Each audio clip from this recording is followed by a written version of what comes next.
Welcome to Concept Being the podcast, where the intention is well, but let's be for real. Life gets a little chaotic, and so do we. And that's totally fine. It's fine. You're fine. I'm fine. We're literally fine. And we're all about finding the balance while staying honest with health, wellness, and all the juicy topics that matter. Hi, everyone. Welcome back to Concept Being the podcast, where the intention is well. My name is Jade, and I'll be your host for today's episode. And today's episode is all about the concept of creativity. It's here to remind you that maybe you're not lost, maybe you're not stuck, maybe you're just disconnected from your creative power. But do not worry, because we are going to fix that today, because we are joined by the lovely, amazing Pia, who is a certified coach and founder of Collective Studio, as well as the author of Welcome to the Creative Club, Make Life Your Biggest Art Project. She's here to show us that creativity isn't just about painting and Pinterest. It's your birthright. It's your medicine. It's your rebellion. Let's get into it. So, Pia, do you want to kick us off with a moment? Sure. I was thinking actually of a grateful moment. I'm really grateful for my recent ability or trying to practice slowing down. Things have been really busy. And I did a meditation. It was more like a visualization. It's abundance visualization. And she's asking okay, just say a number, right? And feel what it's like to be in the energy of that number. And now 3 times that number. How do you feel? Where are you? What are you doing? Now 100 times that number. And then you just get all the sensory experiences of where you are and what you're doing when you are in the energy of hundreds of millions of dollars. And what was interesting is my life, it didn't look that different. The backdrop, of course, was different. I had an apartment in Paris and my villa in Italy, and things were different. But the work I was doing was just elevated, it was amplified, but it was still very similar. What was different, it was my energy.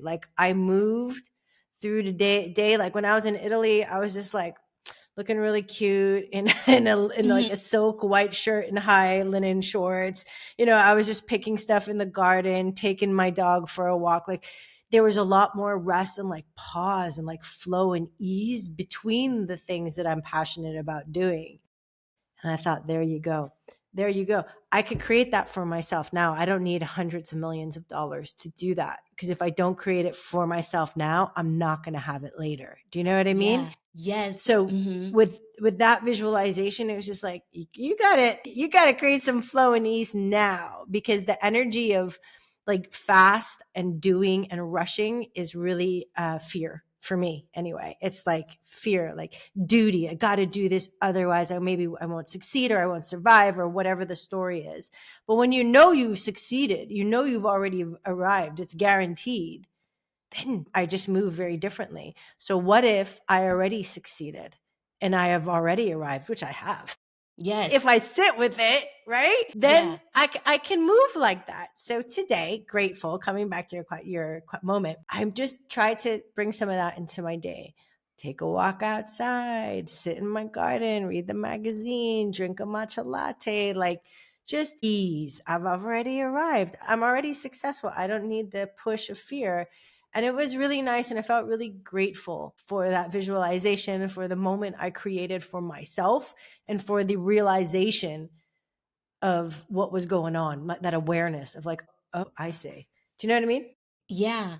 Pia, that is such a beautiful moment. I love that you shared that. And honestly, I know I said I was going to share a grateful moment, but I feel like you inspired me. I was you know what? I got a different moment for you. So, okay, just speaking of your ease and your energy, this is a small thing that I've added, which is, I don't know, I can feel the difference in when I'm getting ready in the morning, and I feel more just in touch with myself. Also, backstory.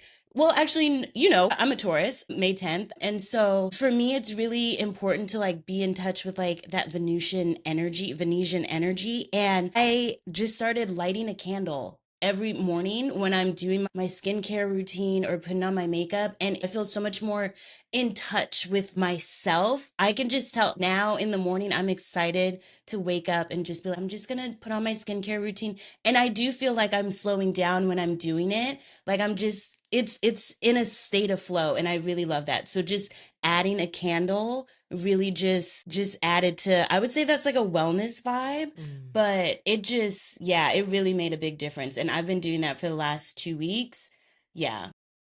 I love that so much. I just got a visual of like Solange playing in the background on a Hmm. playlist and like you being in a silk kimono and You know like me the so well already. Yeah, because that is 100% you know I'm in a silk robe. You know it. So that is very much the vibe. And I feel like that's who I am as a person, where it's just like, Jade, why were yeah. you trying to rush through these things? Where are you going? You know what I'm saying? Like just Yes. relax, be in the moment, like enjoy, light a candle, just enjoy being you. So yeah, Yes. And I enjoy your really love that. life. Enjoy Yeah, your like life because if we just zoom by it, we're not really living it. We're not really in it. We're just rushing to get to the next thing that makes us feel safe, at ease, whatever. But we need to create that for ourselves in this moment and this moment and this moment. Lighten that candle in our silk kimonos. yes, and I think it goes back to like what are we even in a rush for? You get to this other point and then the next thing you have to rush to. Yep. So just slow down, enjoy the moment. I think that yeah, just I mean, like really savor it. So that's where I'm at right now with my wellness. But thank you for sharing your moment because I feel like it inspired my moment. That is not anything that I thought of until you said your moment. So thank you. I appreciate it. Um, let's get into chatting. I think that I'm so excited for our conversation because I know that it's going to flow so well. But I want to start off with you saying that life is the ultimate art project. I think that that is so beautiful. Can you kind of tell us what you mean by that? Can we start there? Absolutely. I think I'm going to go back. To me, it's about being the creative director of your life, Mm-hmm. right? In order to make life your biggest art project, you have what you need to reclaim what's always been yours, which is your creativity. And then you apply it to the design of your life. Mm. So for many years of my life, I worked as a creative director slash copywriter for creative agencies in London and in Copenhagen and in Gothenburg in Sweden. And for many years, creativity was just something that I did, something that you do. Also, grew up with my dad; he's a painter, and so it's like it was what we did or what you do. And then after a difficult time in my life, Mm. after a lot of things went wrong, divorce, rebound relationship that was not healthy, getting fired from my job, which was I was a creative director building a creative studio with two other partners. And I was speeding so fast. I was giving everything I had to my work because life didn't feel right. And I was afraid to stop and look and feel. And so Mm. the universe just pressed the brakes on my speeding car, threw me through the windshield. And like I just found myself on the ground looking at the shards that were my life and really needing to do something different. So, and I'm going to get to your question. I ended up, there was like an intuitive voice within, though I probably wouldn't have called it that at the time, that was like, girl, you need to just go in the Trans-Siberian. It was a bucket list desire. Just, you need a change of scenery. Something needs to shift. And luckily I listened and I went for like almost 5 weeks by myself. And while I was sitting, hurtling across Siberia in the train car, smelling sauerkraut and body odor and looking at a Russian in a wife beater, cradling a bottle of vodka, I'm like looking around and I thought to myself, wait a minute. I creatively directed this moment, this Mm-hmm. scene. Like I brought myself here. Like I made all of this happen. Like I get to make life art. I get to become the creative director of my life. Like Yeah. it's life is not just something that's happening to me. I'm also happening to life. And it was Mm-hmm. like this big penny drop moment that really was very pivotal and started to change my trajectory to move in a much more empowered and creative way in terms of my approach to life. But it's a big question, and there are actually many ways I can answer it. That was my first way. There are others, but just to kind of keep it. Yeah. No, I love that. So I feel like the way that I live my life, and tell me if this is like kind of along the lines of what you're saying, but I think of myself like very old Jade in like a nursing home, like sitting by, I'll probably have a view of something. And I think of me being able to tell my life story to like, I don't know, what are the people that like help you out in old people homes? What are those people called? Like the Nurses, nursing aides or something. Yeah. caregivers. Yeah, or like the volunteers. I used to volunteer at a hospital. And so like the volunteer that's like, I don't know, like 20 years old and like being able to retell my story. And so I think about the stories that I want to be able to tell when I'm old, and that's kind of the way that I live my life now, is choosing, picking and choosing the stories that I want to be able to tell in the future. Is that kind of along the same lines of being your own art director? Definitely. I mean, at the end of the day, it's about realizing that we're in the creative director's chair for our life. We get to Hmm. choose. We get to choose the set design, the costume design, the score, the script. The script is really important.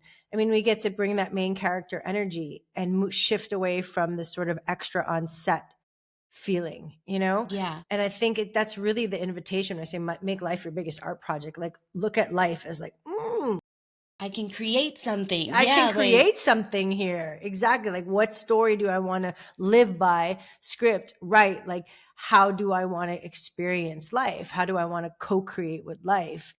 And that to me is how you make life your art. yeah, that's so beautiful. Okay, so before we get too deep, because I want to talk about scripting and everything like that, because like you said, that's super important. But before we get too deep into that, can you tell us what inspired you to write Welcome to the Creative Club? Well, I wanted to smash the myth that creativity is reserved for the chosen few, beret Hmm. wearing artists alone, and invite everyone to access and apply creativity to the design of their lives. And that was really, really important to me because I think what stops us from being creative is the limiting belief that, well, I'm not creative. I don't know how many people I've heard say that. And that's because the definition of creativity is often one that like solely pertains to artistic expression, which is, of Hmm. course, one big aspect of creativity, but creativity is virtually in every domain, even crime. I read that in an academic journal. Okay, that's inspiring. Right? It's like, oh yeah, of course crime is creative. You got to be pretty Me, creative to do. Right? I didn't, but it's not to say that I'm advocating to get creative and do right, crime. I'm just saying right. it's just an expansive view, and then when you think about it, you could go, "Oh hell yeah, there's like creativity lives in so many places and it lives in you." And so I think the first step to becoming that creative director of your life or to making life your art is smashing the belief that you're not creative. Yes. And there are many ways that I do that in the book, also looking at neuroscience, personal stories of how I lost and found my creative power, field work that invites people to like actually run a series of different experiments. Because I mean, how do you show to yourself and create evidence that you're creative while you create stuff? Like it's just, So can we go into the neuroscience part of it? Because I find that interesting. What does your brain actually need to be creative? Does it, are there ingredients in order for us to get us to be creative? well, there are two networks in the brain that relate to creative thinking and creativity, but one in particular is really talked about a lot in a lot of neuroscience research and journals, and it's the default mode network, otherwise known as the imagination network. So we have like the command or control network, which is what we're do the part of the network that's activated when we're actively trying to solve a problem.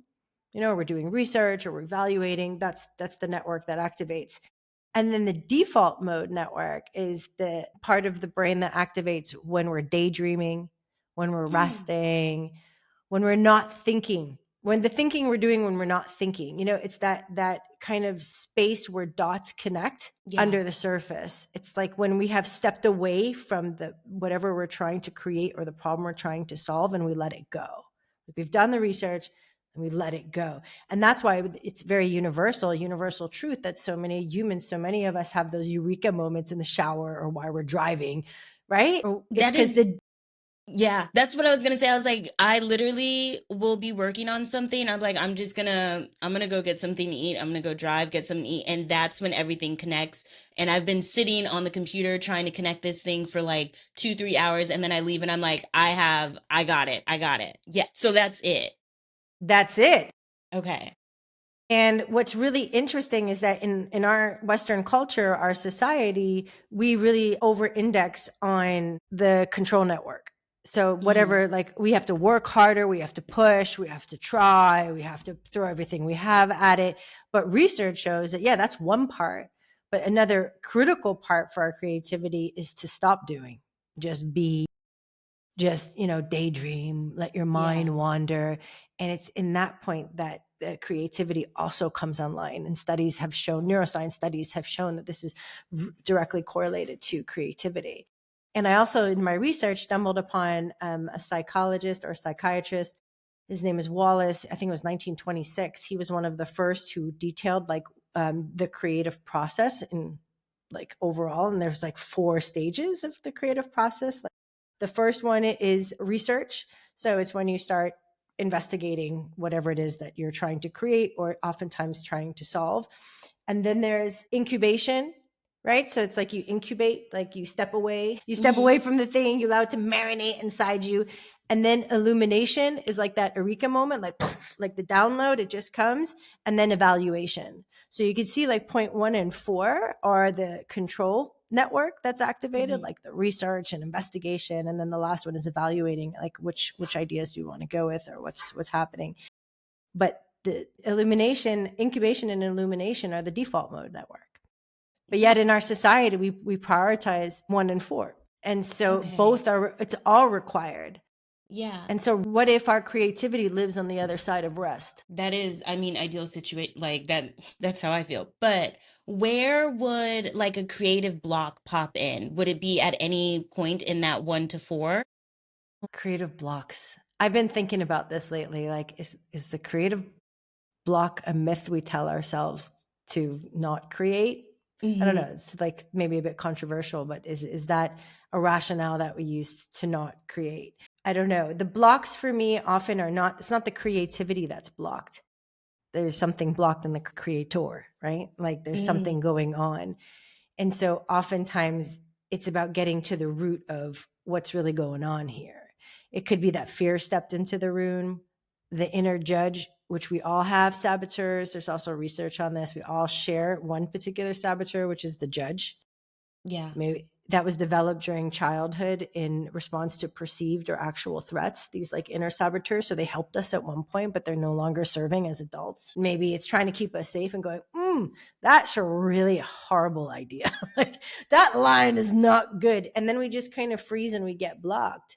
Right. So it's really addressing like what's at the root of the blockage and how can we drain it. So that's a lot of the work that I do with my clients is looking at, okay, let's look at what's really going on here and then find different ways. For me, it's 2 things. Recognize what's stopping you, how you're getting in your own way. Hmm. And then one thing that helps me when I feel sort of, well, I don't know if it's blocked, but just like like I'm about to Yeah. create something and I'm like, I get stopped. It's because my critic has entered the space. And it's like I write a sentence and it's like, that word though, and it's just it stops me. And then I have to stop myself and go, you're here. Hey, thanks for trying to protect me. It's really nice of you, right? But you're not invited to this part of the creative process. I get to suck. It doesn't have to be good. This is not about being good. It's not about being perfect. This is just about me expressing myself. And I get to do it any way I want. And it can be bad. No problem. You can come back later when I'm in the evaluation phase.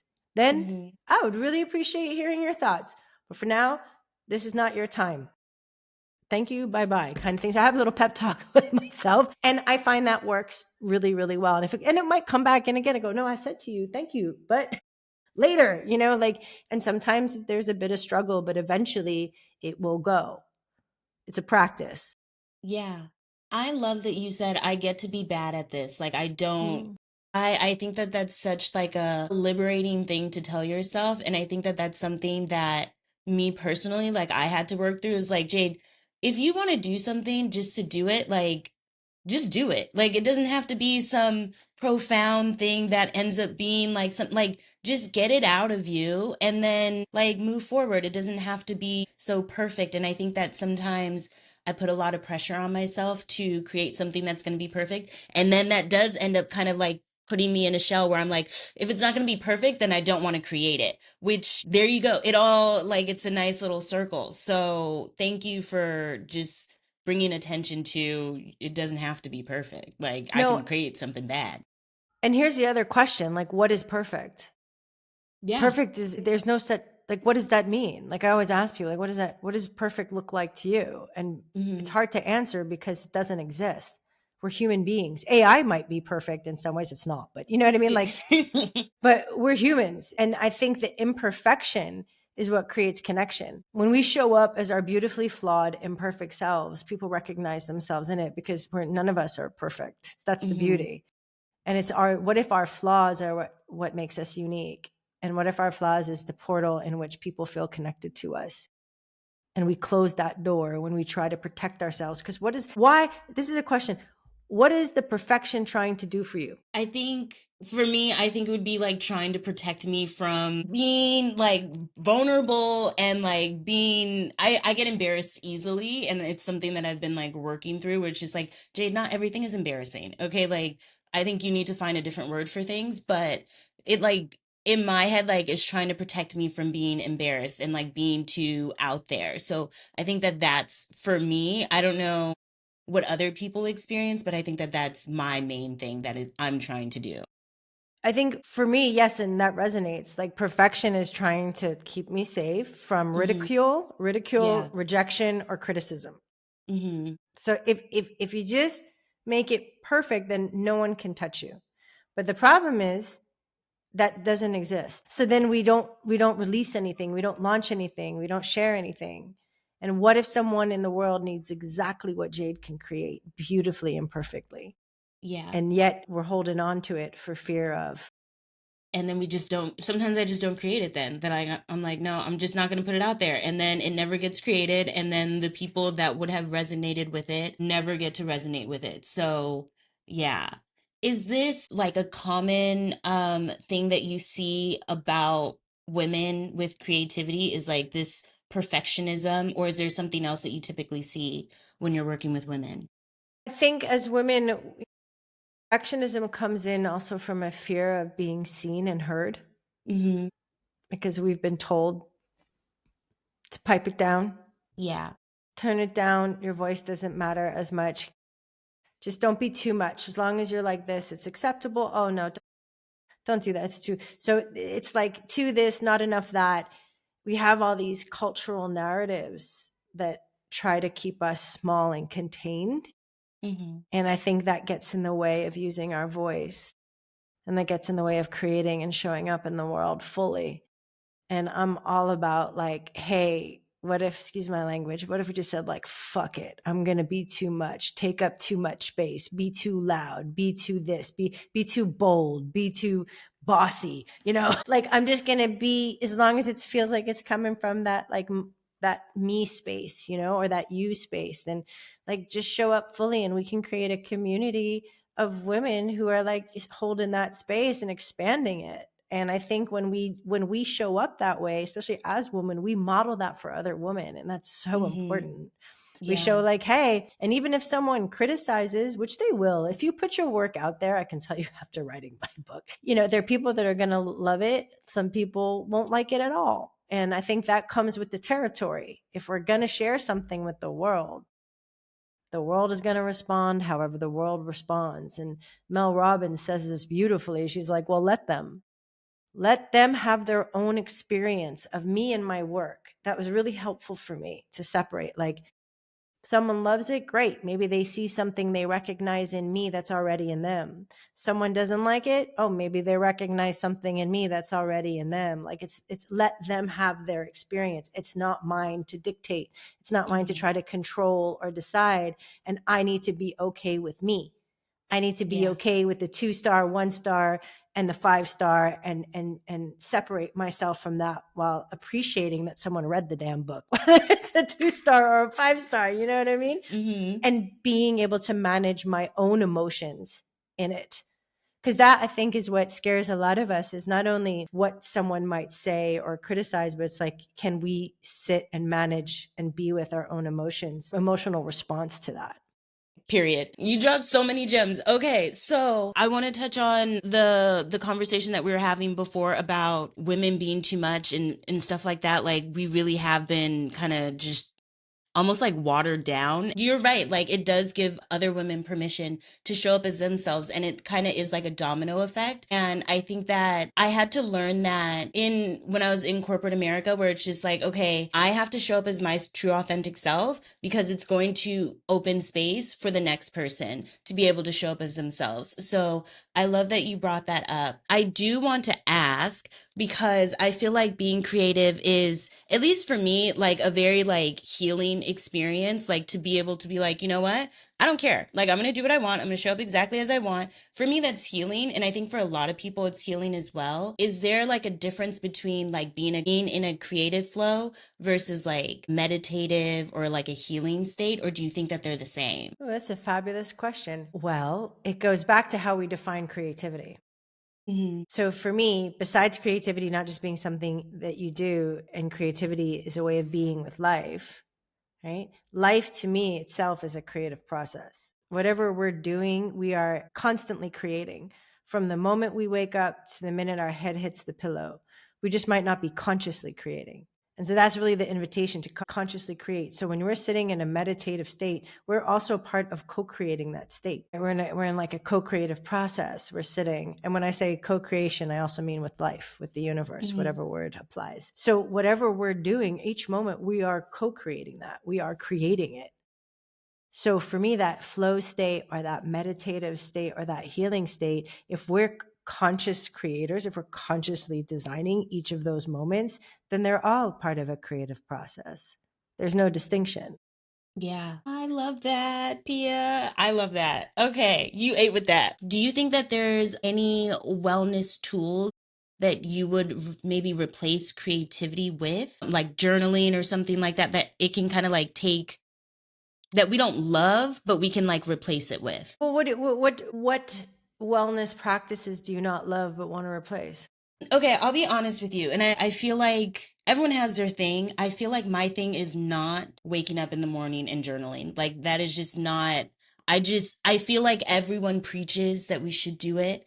And I get that, but I don't feel it. Like it doesn't really hit for me. I could do like a video diary in the morning or something like that, but like not every day do I feel like, and it might be, I don't know if I'm like avoiding like reflecting or whatever. I don't know, but it just does not hit for me. Okay, so what you're pointing to is something that's really, really important. The most creative expression is one that comes from our unique energy signature, our authentic selves. That word has been used a lot, so I was trying to find another one. Like it comes from us. So because there's no one more original than Jade. Like when you're Hmm. coming from your authentic place, that's going to be the most creative act, whatever you do, because there's no one like you. It's inherently unique. And that is also part of what creativity is. It's original, right? It's not something that's parroted or can be repeated. So I think coming back, meeting ourselves daily and being honest with ourselves in terms of what turns us on, what lights us up, what gets in our way, what is like, oh, that's not me, is so important. Instead of saying, well, I'm not saying you're saying this, but sometimes I do this too. It's like, oh, I should like that thing, or I should do that thing, or I should do it that way because, oh, look, that person had success. That's the antithesis to creativity. It's really having the courage and a dose of rebellious spirit to trust what's calling you, what you want to create and the way you want to do it. So my answer is like, it's about getting curious about what ways you're drawn to create. So in the morning, for example, if it's about meeting yourself, meeting how you're feeling, how you're doing, what emotions are present, like just taking a beat and like meeting yourself, you could do that in so many different ways. You don't have to journal. You could even leave yourself a voice note like, hey, Jade, this is how I'm feeling. And this is like, I don't know, I was contemplating this. And I don't know, this is like, it's like the journaling to me is just a way of meeting yourself. Like Hmm. meditation for me is also a way of meeting myself, like observing my mind, feeling where I'm at, feeling what's coming up. Journaling for me is another way. But there's so many, you can get creative about all the different ways you want to meet yourself. That could be lighting a candle as you put on your makeup. That's meeting Hmm. yourself too, right? That could be having, for me, it's like that matcha latte in the morning, that could be, and doing a little ceremony. Like there's so many ways you can meet yourself. And it's really about creating space to connect with you. Because once you connect with you, whatever you're drawn to create, like we get ideas and inspiration, like, oh yeah, Yeah. I want to do that today. And like we create the space for that inspiration to bubble up back to the incubation illumination moments, right? Mm-hmm. And that's what it's about. So I don't know if I have like a prescriptive do this instead of that. I would just ask people to get curious about themselves, whoever's like listening, like, how do you want to meet yourself in the morning? What feels good to you? And experiment. If there's no answer, just experiment. That's a huge part of creativity. Just have fun with it. Try different things out. See what feels good. Yes. Yeah, and everyone is different. So I'm gathering, do what feels right for you. Like there's no right or wrong. Just have Nope. fun. Yes. Okay. I love But that because I have been having fun in the morning now. Like I'm like good. instead of having like I've learned that I was being too hard on myself for like the morning routines and stuff like that, and I just felt completely out of whack because it was just like I feel like I'm supposed to be doing this very structured morning routine, and that's just not where I'm at now. And just kind of playing around, lighting candles, dancing around in the morning time, like just being kind of weird. Like that's just kind of where I'm at right now. So yeah. And that's not weird. I feel like that is very, I take my wording back, but like just being kind of into what I'm feeling in that moment is where I'm at. So, first of all, I think the magic is being aware of where you're at and what you're into. That's Hmm. the beauty right there, because then you could gift yourself with it. Go like, oh, this is what I'm into. Okay, what is it? I'm going to gift myself this moment. I'm going to dance around and listen to Doshi, and I'm going to do this, right? And then we have so much joy from that. And that's what it's about. It's about enjoying and feeling like pleasure, the Hmm. pleasure of creating those moments, back to creativity, like and creating those rituals that feel juicy to us. We're like, it's not about, well, this person said that a morning routine needs to be structured and needs to look like this. Like, who said that works for them? Great. Yeah. That's not what necessarily works for you. And I think that we can apply that in a macro way to our lives. Also, the path that we choose. Sometimes we go down paths because it's what we've been told we should do, but it doesn't fit. It doesn't feel right. And then it's about having that, again, dose of rebellious energy and creativity and going, I'm going to create my own way that feels good to me. This is how I want to design my life. That's how I want to creatively direct my life, even if it looks like what no one else is doing. And if it looks like if it looks different from what everyone else is doing, that to me is a sign that you're on your path. Because why the hell would it look like what anyone else is doing? Yeah. It's yours, right? Mhm. Ah, Pia. Okay, you're I feel like you were speaking to I don't think you realized how deeply you were speaking to me in that moment, but like you really were. Like I deeply needed to hear that one on a personal note. I want to talk about scripting because I know we kind of talked about that in the very beginning. So why is scripting important when you're creatively directing your life, and like how do we rewrite the script? Well, first, there's awareness about what scripts, and when I say scripts, I mean like beliefs or Hmm. stories. We could use words interchangeably. I like scripts because it's like sometimes we play stuff out without realizing that we're playing something out. Do you know what I mean? So they, especially if they're inherited, they could be from our parents, from culture, from different places. And so first we need to be aware of like what belief is driving my behavior. For example, like a very example in the beginning when I was saying like rushing, I'm rushing through things. I'm not allowing myself to just enjoy. It's because there's a belief operating that if I don't hurry up, get it done, get it popping, that I'm not going to succeed or survive. Hmm. And that belief is old, really, really old. And it's sticky because I've been repeating, like I've been creating evidence that that's true, because everything I've done is because I've rushed and pushed and, tried, threw everything I had at it. Now that belief is not serving me anymore. It doesn't allow me to enjoy my life and slow down and just, Yeah. and show myself that I can create success. And of course I'm going to survive with moving with flow and ease and having passionate work as well, but like different energy. So I'm ready to write a new script. I can become wildly successful, deeply fulfilled, and stinking filthy rich by moving with flow and ease and focused, passionate work and knowing how to move between these things. That's my new script. But Yes. if I don't add the behavior that shows that I actually believe it, and if I act in a different way, then I'm going to create cognitive dissonance and my body's not going to believe it. So I need to figure out, okay, if I really believe this to be true, that I can be successful by just having ease and flow and space in my life, then what behavior would show me that I actually believe that? Well, slow it down. Like start now. Like take something off your schedule. Things can wait. Go take a walk, meet with a friend for lunch. Like it's like practicing that, oh yeah, that's the belief. So I just connected that example because we were talking about it, but it's just becoming aware of like what's fueling your behavior. Got it.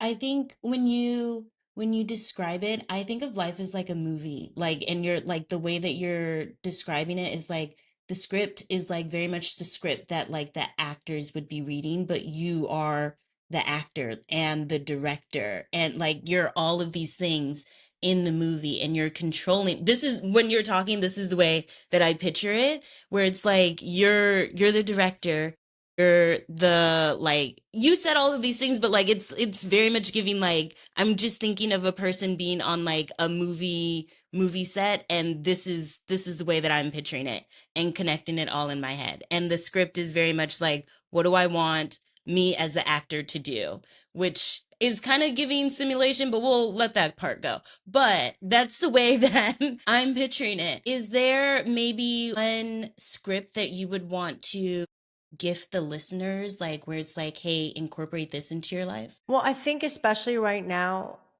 a script that runs is like life, life is happening to me. Do you know what I mean? Like it's, I don't want to call it victim because it doesn't have to be, but it's a little bit like life's not working out for me, or life is something that I have to fight against, or life things just happen to me. Right? Life is just happening to me, and I like to flip that to see like life is working through me and with me and for me. Sometimes it can feel like life is working against me, right? And the invitation is to flip the script. That, hey, life is working through me, with me, and for me. And when I do flip the script and I see, if I'm presented with a challenge, a good friend of mine called big challenges, he's like, they're FGOs, they're fucking growth opportunities. So life is not doing this to hurt me because bad things happen. Life is actually serving me something I need to grow or to learn. So what is that? Let me get curious about it. Like, what if it's just a FGO, a fucking growth opportunity? All right. Like the minute I say that, something in me shifts, right? So it's really an invitation. We can believe whatever we want to believe about life.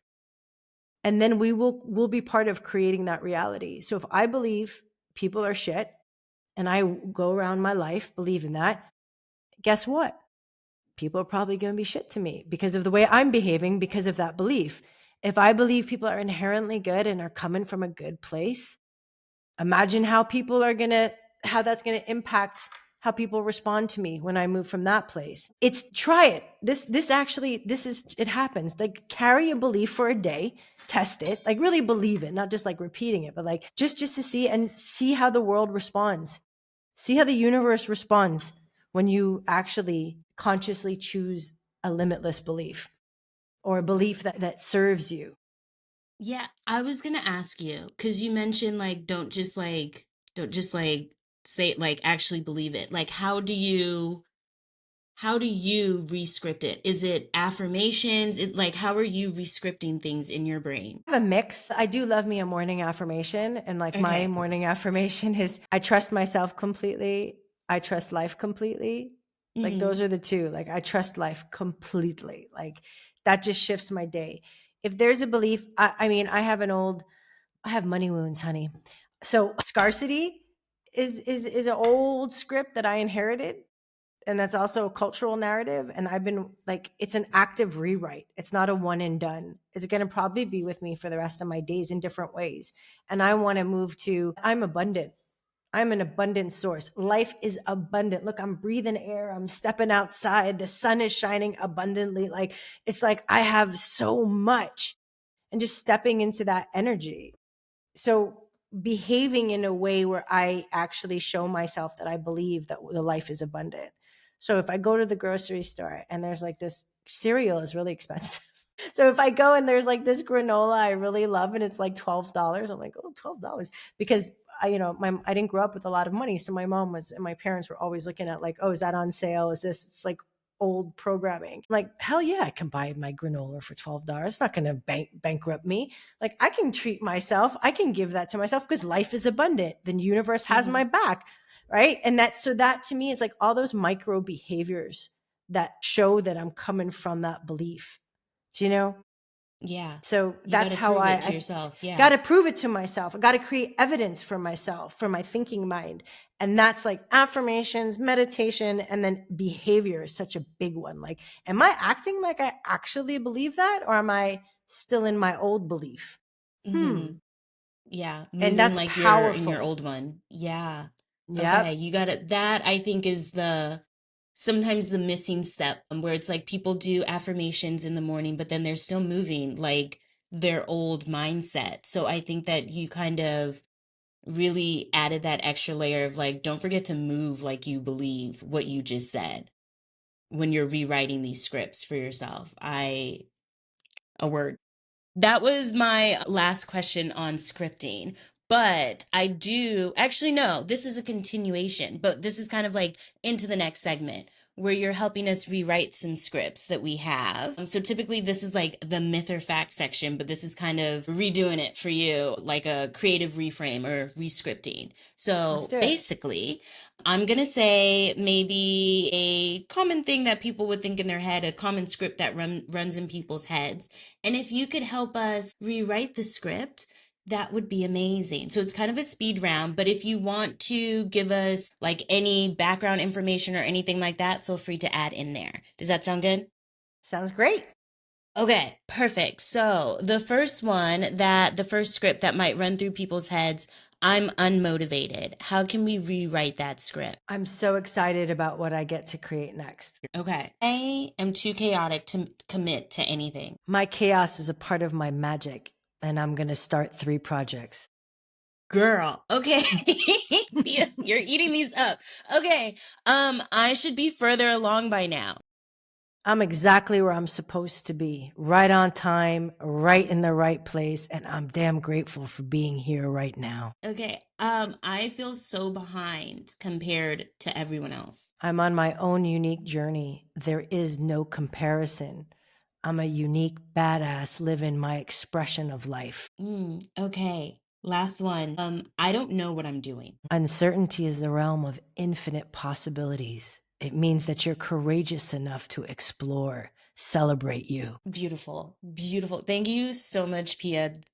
I love it. I have nothing. That was like a mic drop, I promise you.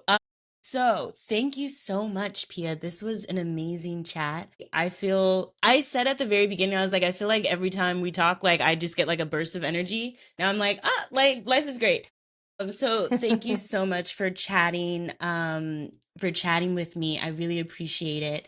Before we go, do you want to tell us like where can we read your book? Where can we like hang out with you online? Where can we connect with you? Sure. Hang out with me online. I have a Substack. I'm really digging Substack. I feel like it feels like a co-creative space, but home base for me is collective.studio. It's where you can find out more about my work, book a chemistry call, sign up for the newsletter, buy my book it's on Amazon, bookshop.org. And I just launched the audio book 2 weeks ago, narrated by me. And so I think those are the best places to find me. I'm on LinkedIn and Amazing. Insta, but I really like longer conversations. So that's where I send people. I think the newsletter is like a weekly way of continuing the dialogue. Awesome. And I'll be sure to link all of these places in the description box below. If you guys want to like connect with Pia, read her book, Welcome to the Creative Club, Make Life Your Biggest Art Project. But thank you all so much for listening. Pia, thank you for joining and chatting with me. I really appreciate it.